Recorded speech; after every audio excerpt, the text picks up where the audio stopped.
Hello again, everyone, and welcome back to St. Jacobus Lutheran Church. This is Pastor Joe with you as we start day 13 of our Read Up to the Ascension series, a 40-day series that focuses on reading through the Gospel of Luke together. Today, we are going to read the first half or so of chapter 7 from the New Revised Standard, and this passage consists of two major signs of power.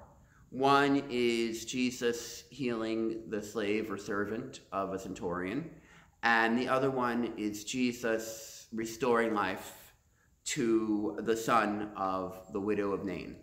Now, just for your reference and knowledge, a centurion was a Roman soldier put in charge of a group of 100 soldiers. So, like we have the word century, it's the same root meaning 100. So this is an important person in the community and in the society. So we're going to read chapter 7, verse 1 to 17. After Jesus had finished all his sayings in the hearing of the people, he entered Capernaum. A centurion there had a slave whom he valued highly, and who was ill and close to death.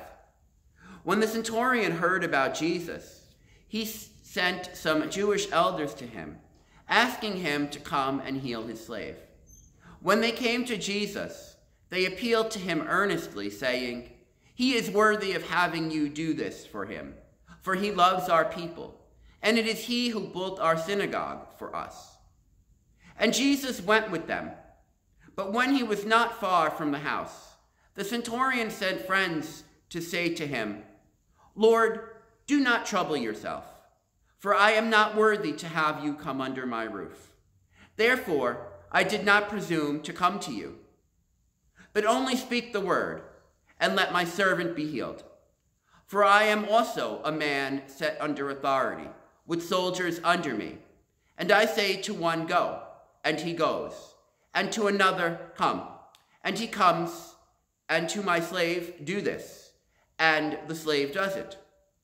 When Jesus heard this, he was amazed at him, and turning to the crowd that followed him, Jesus said, "I tell you, not even in Israel have I found such faith." When those who had been sent returned to the house, they found the slave in good health. Soon afterwards, Jesus went to a town called Nain, and his disciples and a large crowd went with him. As Jesus approached the gate of the town, a man who had died was being carried out. He was his mother's only son, and she was a widow, and with her a large crowd from the town. When the Lord saw her, he had compassion for her and said to her, "Do not weep." Then Jesus came forward and touched the briar, and the bearers stood still. And Jesus said, "Young man, I say to you, rise." The dead man sat up and began to speak, and Jesus gave him to his mother. Fear seized all of them, and they glorified God, saying, "A great prophet has risen among us, and God has looked favorably on his people."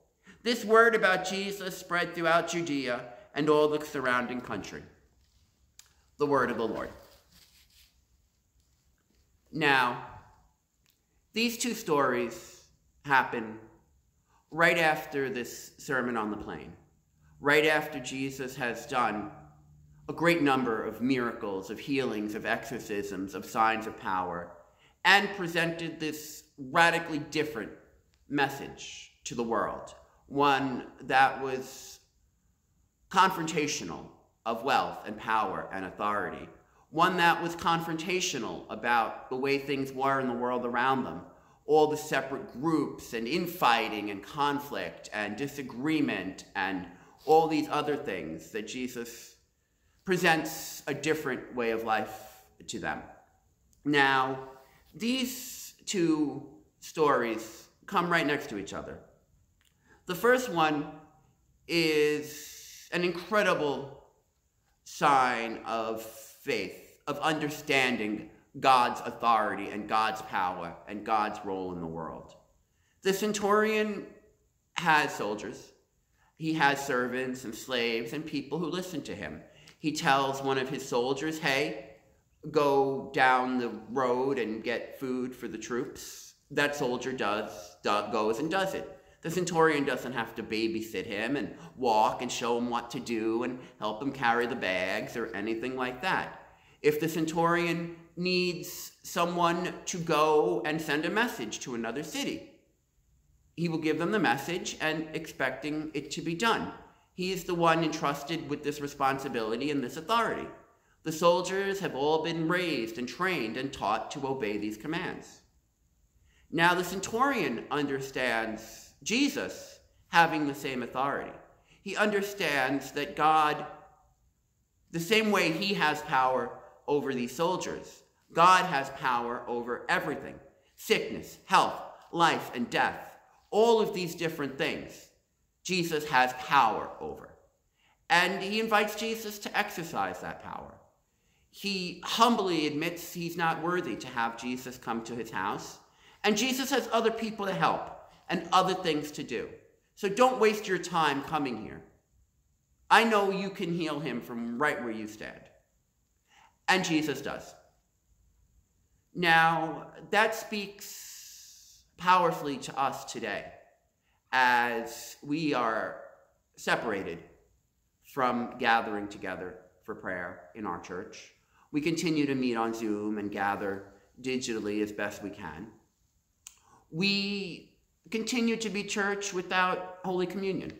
The altar behind us has been empty for 4 or 5 weeks at least now. This sacrament, this sacred meal where we encounter the presence of God, hasn't been celebrated. But we are invited to remember that God is not trapped in these walls. God is not trapped in this place. God is with us, and the power of God and the power of God's people continues to impact and influence the world. That despite not having this anymore, we continue to be the church. We continue to lift up prayers that are heard. We continue to lift up work. We continue to do work that shows our neighbors God loves and cares for them through loving and caring for them.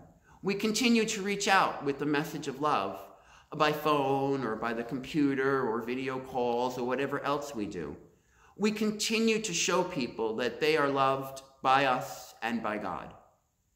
Now, the second story is one of profound change for a woman who's become known as the widow of Nain.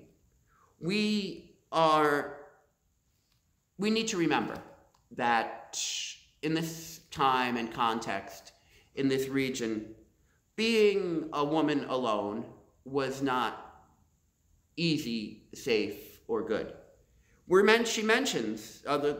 writer mentions that she's already lost her husband, and now they've lost their only child. So she is alone, and she would not have a ton of options for work or living or sustaining herself or anything else. So this loss is tragic, but it's also a loss that will severely impact her ability to live. Jesus restores this child to life.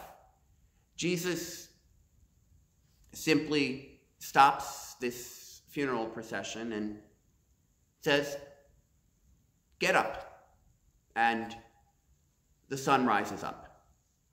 Now this creates fear among the crowds. Jesus has done a lot of signs of power, a lot of restoration, a lot of showing the power of God in the world.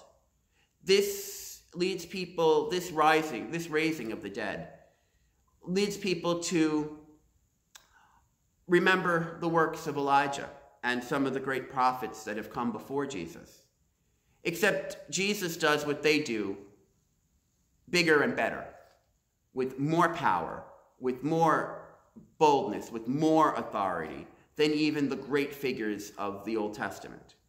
Now, Jesus restores life to the dead man, as well as his mother.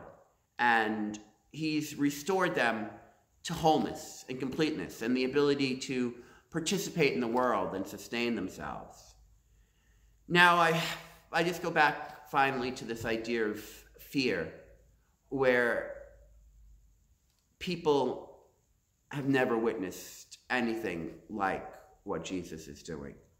There may have been random stories about a particular miracle that might have happened, but never before have so many people witnessed so many deeds of power and the teaching with authority and the things that Jesus was doing and saying. This brought a tremendous amount of attention and a tremendous amount of anxiety for some people because, well, they didn't know whose side Jesus was on. And they were very happy that Jesus was doing good with this power. But Jesus was very hostile towards religious authorities, towards people who've gained wealth in abusive and exploitative ways, against people who were disobeying the law and taking advantage of their neighbor and preaching one thing and doing another thing. So people started to get afraid too, because there wasn't any way to control Jesus. This authority was beyond their authorities. Even a centurion, a member of the Roman military, the strongest military the world ever knew, tells Jesus, you have way, way more authority than I do.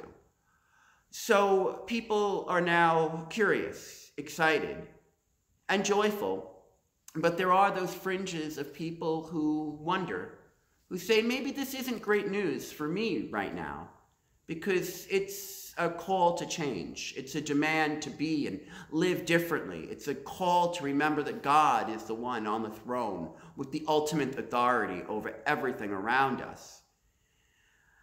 And it's hard to admit that. It's hard to say, I can't control everything. It's hard it goes against our human nature to do it ourselves, and this desire to just take care of it when we come face to face with stuff that only God can fix, that only God can cure and heal and bring us through. We continue to gather as church here in this place in different ways, remembering that God's authority is still the ultimate authority, and that God's presence is still with each and every one of us in our homes or wherever else we might be gathered. Tomorrow we hear the rest of the story about John the Baptist as John is in prison, and word about what Jesus has been doing reaches him. And we have this moment where John realizes who Jesus is. So I invite you to come back tomorrow for day 14, and everybody remains in our prayers and in our work here at St. Jacobus. Bye-bye.